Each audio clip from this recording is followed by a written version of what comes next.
Cutting across live to Prime Minister Narendra Modi's rally. Listen in to what he has to say.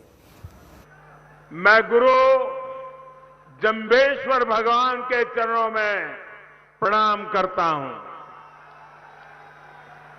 भगवान जम्बेश्वर की प्रेरणा से हमारा बिश्नोई समाज आज भी पूरी दुनिया में जीव प्रेम और पर्यावरण का सबसे जागरूक सिपाही माना जाता है।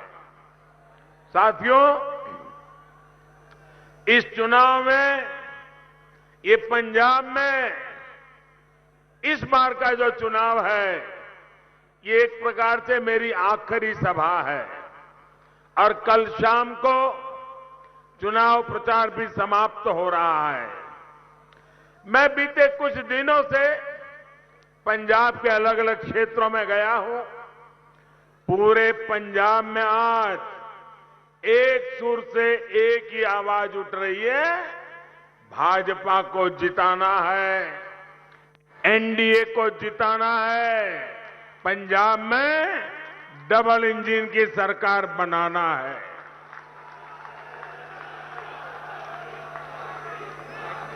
डबल इंजन की सरकार का मतलब क्या?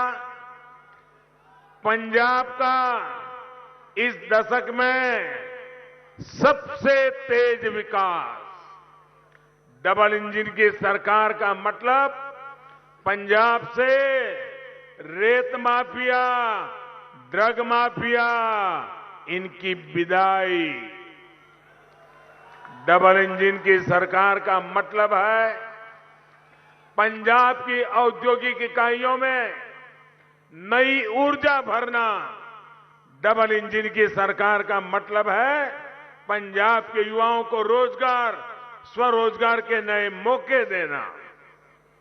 साथियों, पंजाब को आज एक ऐसी सरकार चाहिए जिसकी प्रेरणा राष्ट्रभक्ति हो, जिसकी प्रेरणा पंजाब का विकास हो।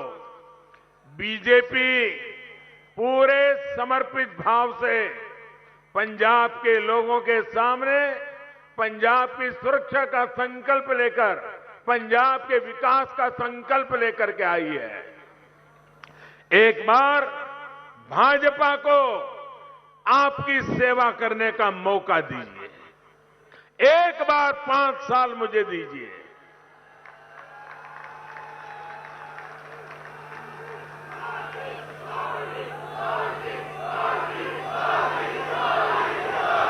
और फिर देखिएगा डबल इंजन की सरकार कैसे पंजाब को तेज गति से आगे बढ़ाती है।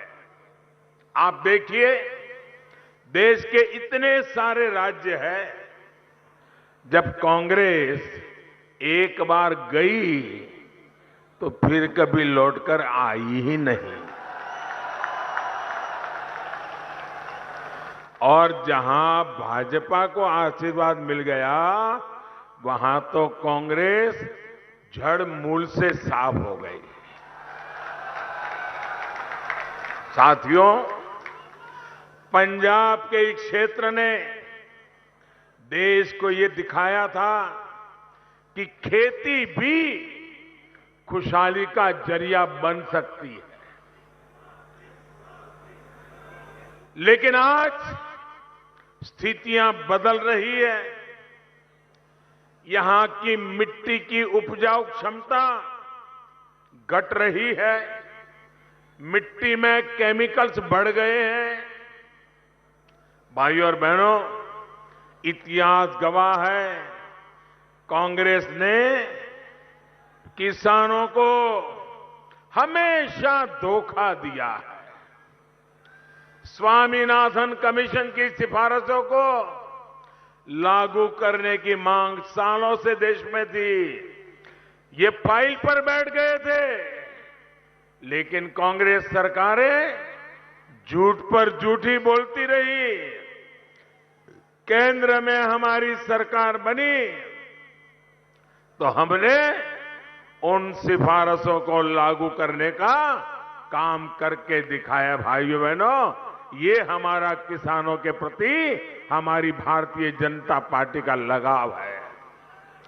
हमने, आप देखिए पुराने रिकॉर्ड, और मैं चुनौती देता हूं किसी भी दल को, हमारे समय में अनाज की रिकॉर्ड खरीदी की और किसानों के बैंक खातों में सीधे पैसा भेजा है हमने, उसके खाते में सीधा पैसा आता है। भाई और बहनों, पंजाब के किसानों को आज नई सोच और नए विजन वाली सरकार चाहिए। आज किसान को बेहतर फसल, कम लागत और बेहतर कीमत की जरूरत है। इसके लिए हमारी सरकार बीज से बाजार तक नई व्यवस्था बना रही है। ये भाजपा की सरकार है जिसने जल जीवन मिशन शुरू किया है। आज हम पंजाब के घर घर में साफ पानी का कनेक्शन देने के लिए, नल से जल पहुंचाने के लिए हम बहुत तेज गति से काम कर रहे हैं। साथियों, पंजाब में आज हर व्यापार माफियाओं के कब्जे में है। व्यापारियों को माफियाओं की कृपा पर जीने के लिए मजबूर होना पड़ रहा है। इसकी सबसे बड़ी तकलीफ हमारे छोटे व्यापारियों को हो रही है। राज्य में असुरक्षा बढ़ती है, गलत नीतियां होती हैं, तो हमारा व्यापारी इसका नुकसान उठाता है। आज आप देखिए, इतनी संभावनाओं से भरा पूरा पंजाब, लेकिन इंडस्ट्री यहां से छोड़ करके भाग रही है। हमारे नौजवानों का भविष्य में एक सवालिया निशान खड़ा हो रहा है। कांग्रेस सरकार की नीतियों के कारण यहां जल्दी कोई आने को तैयार भी नहीं है। वो 7 बार सोचता है, क्या जाऊंगा और माफियाओं की चरण में जाना पड़ेगा तो क्या होगा। इन स्थितियों को भी डबल इंजन की सरकार ही बदल सकती है। आप मुझे बताइए, और कोई इसको बदल सकता है क्या? और कोई बदल सकता है क्या? एक भी सारे चेहरे याद कर लो, किसी में दम है क्या? भाइयों बहनों, ये अगर करेगा तो मोदी ही करेगा।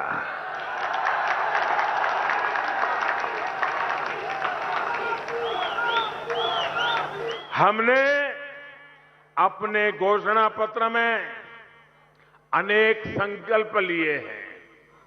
पंजाब में बेहतर इंफ्रास्ट्रक्चर होगा,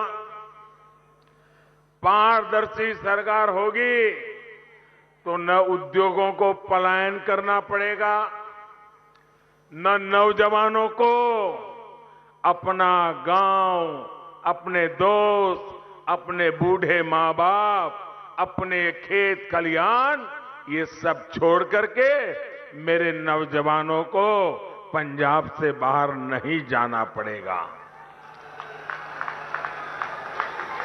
साथियों, गरीब की तकलीफ दूर हो, उसका जीवन आसान बने, ये हमारे लिए सर्वोच्च प्राथमिकता का काम है। कोरोना काल में भाजपा सरकार गरीबों को मुफ्त राशन दे रही है और मुफ्त वैक्सीन भी दे रही है। आपको सबको वैक्सीन लगी है?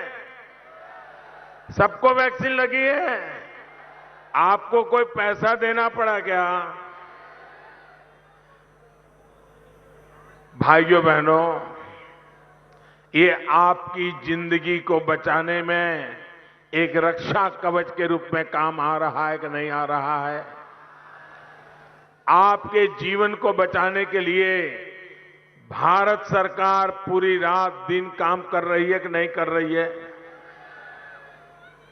भाइयों बहनों, आयुष्मान भारत की वजह से, इस योजना की वजह से पंजाब के 11 लाख गरीबों ने अच्छे अस्पतालों में अपना मुफ्त इलाज कराया है।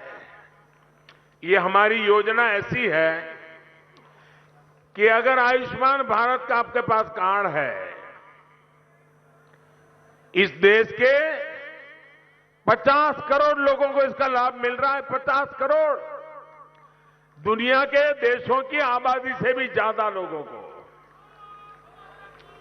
और इसकी विशेषता ये है कि आप अगर मुंबई गए हैं, बीमार हो गए, अहमदाबाद गए हैं, बीमार हो गए, लखनऊ गए, बीमार हो गए, तो वहां की अस्पताल में इसी कार्ड से मुफ्त में तत्काल आपको डॉक्टरों से सेवा मिलेगी। आपकी ऑपरेशन की जरूरत पड़ गई तो वो भी कर दिया जाएगा। यानी पंजाब का नागरिक हिंदुस्तान में कहीं पर भी जाएगा तो उसको ये सुविधा है। लेकिन मैं एक और दुख की बात बताता हूं।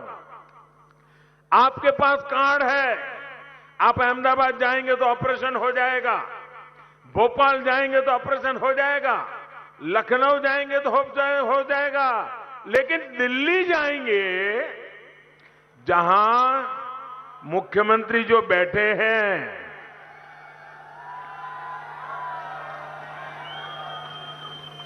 दिल्ली में जहां दिल्ली सरकार की अस्पतालें हैं, वहां पर आपको मना कर देंगे। क्यों? क्योंकि इस योजना के साथ वो जुड़ने के लिए तैयार नहीं है।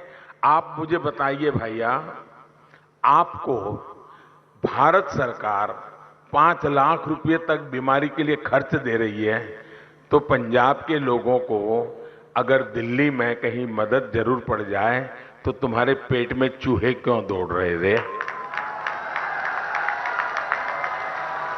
मुझे समझ नहीं आ रहा है। और जो लोग दिल्ली में आपको घुसने नहीं देना चाहते, वो आपसे वोट मांग रहे हैं। क्या ऐसे लोगों को पंजाब में कुछ भी करने का हक है क्या? है क्या? भाइयों बहनों, हमने जो आयुष्मान भारत योजना की बात बनाई है, इससे पंजाब के गरीबों के करीब करीब 2000 करोड़ रुपए बचे हैं। 2000 करोड़ रुपए। अब कल्पना कीजिए, गरीब के लिए 2000 करोड़ रुपए उसकी बीमारी में काम करने का काम दिल्ली में मोदी बैठ करके कर रहा है। भाइयों बहनों, ये हमारे दिल में आपके प्रति चिंता है। पंजाब में 300 से ज्यादा जन औषधि केंद्र चल रहे हैं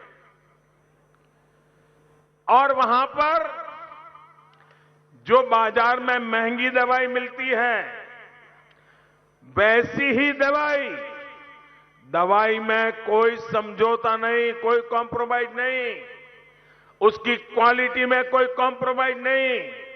लेकिन हमने जो जन औषधि केंद्र खोले हैं, जो बाजार में दवाई 100 रुपये में मिलती है, वही दवाई यहां 10 रुपये 20 रुपये में मिल जाती है। भाइयों, ये काम हमने किया। हम कैसे मदद कर रहे हैं देखिए आप। अगर किसी के परिवार में बुजुर्ग मां बाप है, डायबिटीज हो गया, रोज उनको गोलियां लेनी पड़ रही है, इंजेक्शन लेना पड़ रहा है, अगर ये दवाइयां घर में ला दी, महीने का 2-2.5 हजार का खर्चा तो होता ही होता है। मध्यम वर्ग के परिवार पर 2-2.5 हजार का दवाई का बोझ लग जाता है। लेकिन अगर जन औषधि से ले आएंगे दवाई, तो सिर्फ 100-150 रुपये में आपका काम चल जाएगा। हर गरीब परिवार का, मध्यम वर्ग के परिवार का 1000-1500 रुपया बचेगा कि नहीं बचेगा? बचेगा कि नहीं बचेगा? लेकिन हम इसके लिए अरबों खरबों की जाहिरात नहीं करते भाई। हम तो गरीब के लिए जीते हैं, गरीब के लिए काम करते हैं, मध्यम वर्ग के लिए जीते हैं, मध्यम वर्ग के लिए काम करते हैं। अगर हाई ब्लड प्रेशर है, अगर उन्हें ऐसे स्टोर में गए, बहुत सस्ते में दवाई मिल जाएगी। इन केंद्रों से भी हर साल पंजाब के लोगों को करीब करीब 300 करोड़ रुपयों का फायदा हो रहा है। यहां के नागरिकों को दवाई के खर्चे में 300 करोड़ की बचत। भाइयों बहनों, ये मदद है कि नहीं है? ये मदद है कि नहीं है? ये आपका भला करने के लिए है कि नहीं है? क्या कभी हमने किसी अखबार में इश्तिहार दिया है क्या? एडवर्टाइजमेंट दिया है क्या? इसी तरह हमारी सरकार ने जो स्टेंट के पैसे कम कराए हैं, हृदय की बीमारी हो, हार्ट का स्टेंट लगाना है, आजकल नी की बीमारी हो जाती है, 50-60 साल की उम्र के बाद शुरू हो जाता है, नी ट्रांसप्लांट करवाते हैं, इसमें भी हमने उसके दाम बहुत कम करवा दिए, कानून का उपयोग किया। और इसके कारण जिन जिन लोगों ने हृदय में अगर स्टेंट लगवाया है, हार्ट में ऑपरेशन करवाया है या नी ऑपरेशन करवाया है, उसके भी करोड़ों रुपयों की बचत हुई है। भाइयों बहनों, हेल्थ सेक्टर में काम कैसे होता है, इसके ये उदाहरण मैं बताता हूं। पीएम किसान सम्मान निधि के तहत केंद्र सरकार ने पंजाब के किसानों के बैंक खातों में 3,700 करोड़ रुपया 3,700 करोड़ रुपया सीधा सीधा किसान के बैंक के खातों में जमा हुआ है। अकेले पंजाब में, बीच में कोई कंपनी, कट की कंपनी नहीं, कोई बिचौलिया नहीं, कोई माफिया नहीं, सीधा। भाइयों बहनों, मुझे बताइए, किसान मुझे आशीर्वाद देगा कि नहीं देगा? देगा कि नहीं देगा? इसका लाभ पंजाब में करीब 23 लाख किसानों को मिला है।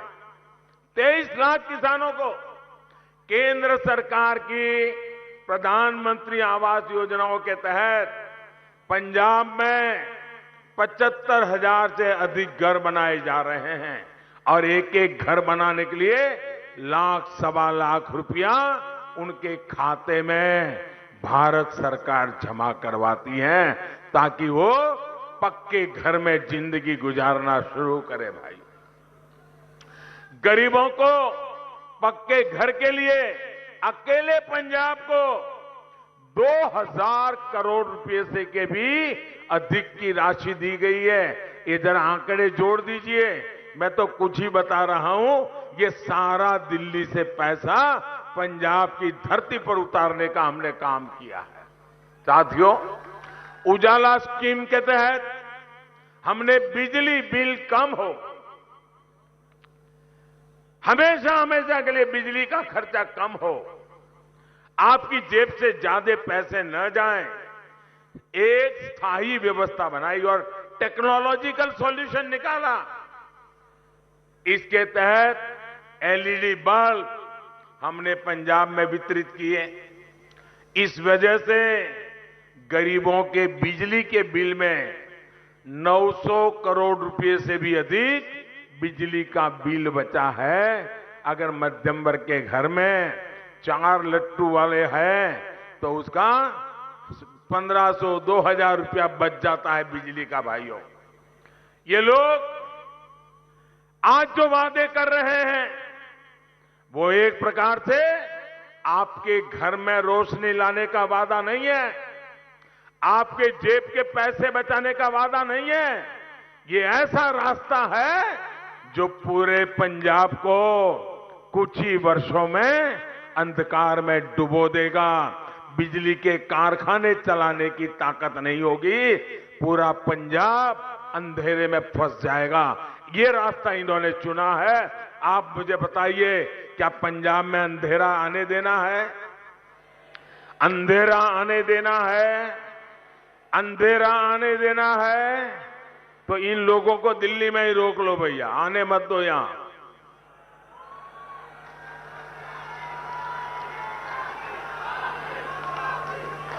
हम इस बात की व्यवस्था भी कर रहे हैं कि ना सिर्फ बिजली का बिल कम हो, बल्कि बिजली कारखाने भी अच्छे ढंग से चले और जरूरत के हिसाब से नए कारखाने भी लगे। साथियों, 84 के दंगों के समय जब कांग्रेस के नेता नौसंवार चल रहा था और कांग्रेस के नेता क्या कर रहे थे, हुक्म कहां से आ रहे थे, ये आपसे ज्यादा और कौन जानता है भाइयों।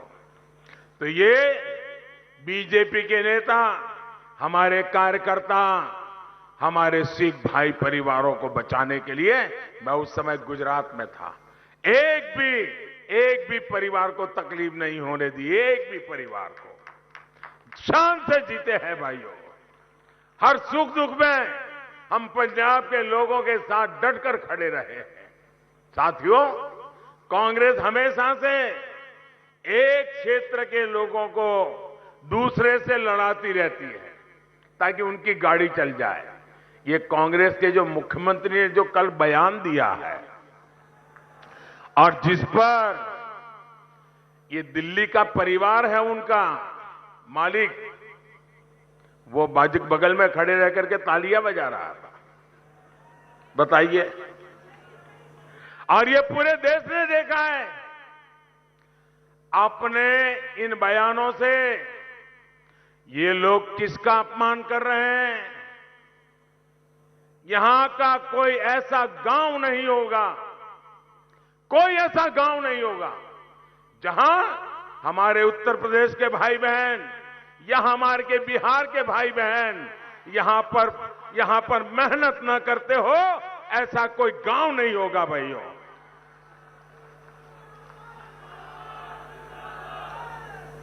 कल ही हमने संत रविदास जी की जयंती मनाई है, संत रविदास जी की जयंती मनाई है। मैं जरा इन नेताओं से पूछना चाहता हूं, आप मुझे बताइए, संत रविदास जी कहां पैदा हुए थे? क्या पंजाब में पैदा हुए थे क्या? संत रविदास जी उत्तर प्रदेश के बनारस में पैदा हुए थे, काशी में पैदा हुए थे। और आप कहते हो उत्तर प्रदेश के भाइयों को घुसने नहीं दोगे, तो क्या आप संत रविदास जी को भी निकाल दोगे? क्या संत रविदास जी के नाम को मिटा दोगे? क्या भाषा बोलते हो तुम लोग? इतना ही नहीं, मैं जरा पूछना चाहता हूं, गुरु गोविंद सिंह जी का जन्म कहां हुआ था? गुरु गोविंद सिंह जी का जन्म कहां हुआ था? पटना साहिब में हमारे गुरु महाराज गुरु गोविंद सिंह का जन्म हुआ था। और आप पटना में हुआ, बिहार में हुआ, और तुम कहते हो बिहार के लोगों को घुसने नहीं देंगे। तो क्या तुम गुरु गोविंद सिंह महाराज का अपमान करोगे?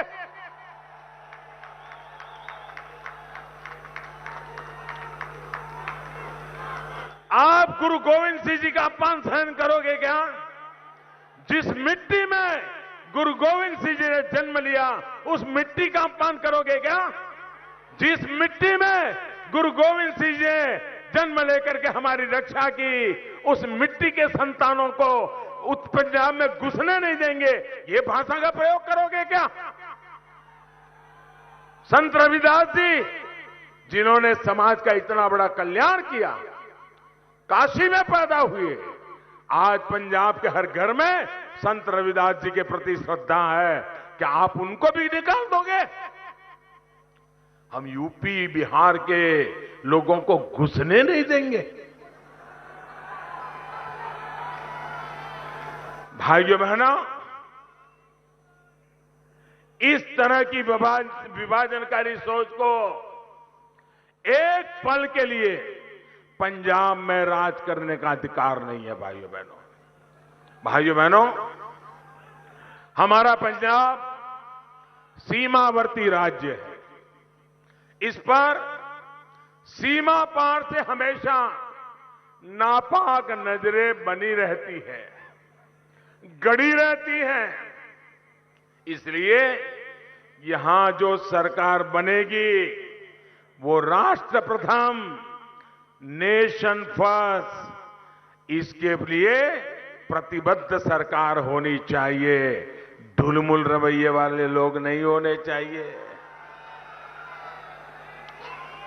जो लोग भारत को एक राष्ट्र ही नहीं मानते, देश की अखंडता, पंजाब की सुरक्षा, ऐसे लोगों के हाथ में हम सुपुर्द नहीं कर सकते हैं। पंजाब वैसे भी आज अनेक चुनौतियों का मुकाबला कर रहा है। इन चुनौतियों में अब एक समस्या अस्थिरता वाली हमने किसी भी हालत में जोड़नी नहीं है। लेकिन आज कांग्रेस पंजाब को फिर से अस्थिरता की तरफ ले जाने का प्रयास कर रही है। साथियों, कांग्रेस की जो पार्टनर इन क्राइम एक नई पार्टियां आई हैं, वो भी एक के बाद एक रोज नए झूठ, रोज नई मनगढ़ंत बातें पंजाब में आकर बोल रहे हैं। वो लोग जिनकी दिल्ली में सरकार है, आप अगर इनकी सरकार को देखेंगे तो पता चल जाएगा कि ये लोग सिखों को, पंजाबियों को डगर डगर पर कितना अपमानित करते हैं। दिल्ली जाओगे तो पता चलेगा। आज पंजाब में आकर सिखों को झूठ बोलने वाले इन लोगों ने दिल्ली में एक भी सिख को न मंत्री बनाया है। इतना ही नहीं, ये पंजाब को नशा मुक्त करने की बात करते हैं, लेकिन दिल्ली में हर स्कूल कॉलेज के बगल में शराब के ठेके खोल करके बैठ गए भाइयों। ये कैसे झूठ बोलने में महारथी है और हर पर आराम से झूठ बोलना, आराम से पलट जाना, कोई परवाह ही नहीं। दिल्ली में प्रदूषण बढ़ता है तो ये पंजाब के किसानों को गाली देते हैं। दिल्ली की हवा खराब हो गई, आपने देखा होगा, ये सब अवेलेबल है कि मैं कह नहीं रहा हूं। अब दिल्ली में जाओ तो पंजाब के किसानों को गाली दो और यहां आकर के किसानों को गले लगाने की बात करो। किसी के गले उतरेगा क्या? उतरेगा क्या? ये फरेब चलेगा क्या? जब कोरोना की वेव आई तो इन लोगों ने यूपी, पंजाब, हरियाणा के लोगों को झूठ बोल करके भगा दिया कि बहुत बड़ा भयंकर होने वाला है, महीनों तक खाना नहीं मिलेगा, भागो। जो लोग दिल्ली में पंजाब, हरियाणा, उत्तर प्रदेश के लोगों को भगा देते हैं, वो आज आपके पास आए हैं। आप क्या करोगे? इनको मेहमान गति स्वीकार करोगे क्या? भाइयों बहनों, बात इतनी नहीं है साथियों, इनके इरादे कहीं ज्यादा खतरनाक है। आपने सुना होगा, कल इनके एक पुराने विश्वस्त साथी जो पिछले बार जो यहां के पंजाब के चुनाव के उनकी तरफ से इंचार्ज थे और उनके खासम खास दोस्त थे, अन्ना हजारे के साथ ये आंदोलन में झंडा लेकर के खड़े रहते थे और कवि होने के नाते, चिंतक होने के नाते देश भर में उनके कवि सम्मेलनों को सुनने के लिए देश की युवा पीढ़ी घंटों तक इंतजार करती है। ऐसा मां सरस्वती की पूजा में लगा हुआ इंसान कल उसने कह दिया, जब दर्द काफी हुआ होगा तब उसने मुंह खोला होगा। और कल जब उसने कहा है, उन्हीं के साथी ने जो आरोप लगाया है वो बहुत खतरनाक है दोस्तों, बहुत खतरनाक है। इसलिए जो कल उन्होंने, उन्हीं के एक साथी ने इनके चरित्र का जो वर्णन किया है, इसको हर मतदाता ने, हर देशवासी ने बड़ी गंभीरता से लेने की जरूरत है। पंजाब के मेरे भाइयों और बहनों, ये लोग पंजाब को तोड़ने का सपना पाले हुए हैं। ये लोग सत्ता के लिए अलगाववादियों से भी हाथ मिलाने को तैयार है। सत्ता पाने के लिए इन लोगों को अगर देश भी तोड़ना पड़े तो ये उसके लिए भी तैयार है। इनका एजेंडा और देश के दुश्मनों का एजेंडा, पाकिस्तान का एजेंडा अलग है ही नहीं। इसलिए ही ये सर्जिकल स्ट्राइक पर पाकिस्तान के सूर में सूर मिलाते हैं। इसलिए ही ये पंजाब में ड्रग्स के नेटवर्क को बढ़ाना चाहते हैं। इसलिए ही ये बॉर्डर पर बीएसएफ के बढ़ते अधिकारों के खिलाफ आवाज उठाते हैं। यही इन लोगों का मंसूबा है, यही इनकी सोच है। लेकिन साथियों, अराजकता और अलगाव के नशे में डूबे इन लोगों को पता नहीं है ये मेरा पंजाब है क्या।